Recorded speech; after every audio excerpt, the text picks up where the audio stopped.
চোখ রাখবো পরের খবরে। বিধানসভার 294টি আসনের সম্ভাব্য প্রার্থী তালিকা জমা বিজেপির। প্রতিটি বিধানসভায় সম্ভাব্য 3 জনের নাম প্রস্তাব।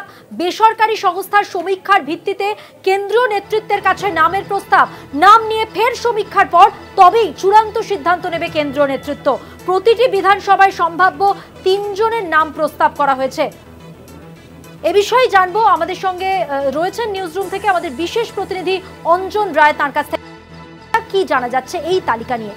এখনো পর্যন্ত আমরা যতটুকু জানতে পেরেছি যে গত মাসের শেষে কেন্দ্রীয় নেতৃত্বের কাছে এ রাজ্যের 294টা বিধানসভা কেন্দ্রের একটা প্রার্থী তালিকা প্রস্তুত করা হয়েছে। একদম প্রাথমিক স্তরে করা হয়েছে। তাতে প্রত্যেকটা বিধানসভায় 3 জন করে নাম আছে বলে আমরা জানতে পেরেছি।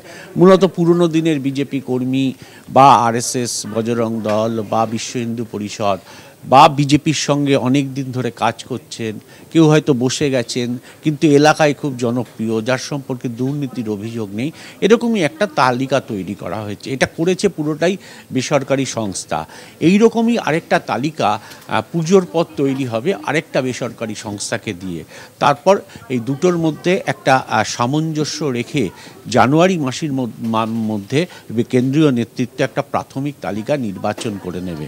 এবং তুমি জানো যে বিজেপির পার্লামেন্টারিয়ান বোর্ড এই প্রার্থী তালিকাগুলোকে চূড়ান্ত করে। তখন রাজ্য নেতৃত্ব যদি কোনো নাম দেয় বা সেইগুলো মিলিয়ে দেখে একটা চূড়ান্ত প্রার্থী তালিকা হবে। কিন্তু যেটা বলার বিষয়, যেটা খুব ইন্টারেস্টিং, যে 1 বছর বাকি থাকতেই কিন্তু বিজেপি 26-এর নির্বাচনের মূল একটা বড় বিষয় যেটা প্রার্থী তালিকা, সেটার প্রাথমিক কাজ কিন্তু তারা সেরে ফেললো। অর্থাৎ প্রায় প্রতিটা কেন্দ্রেই একটা 3 জনের নামের তালিকা বিধানসভা ভিত্তিক কারা করে ফেললো, যা শাসক দল বা অন্য বিরোধী দল এখনও সেই জায়গায় প্রস্তুতি নিতে পারেনি। নিঃসন্দেহে এটা বিজেপি দলের পক্ষে, এই রাজ্যের বিজেপি দলের পক্ষে অবশ্যই একটা বড় অ্যাডভান্টেজ বলা যেতে পারে।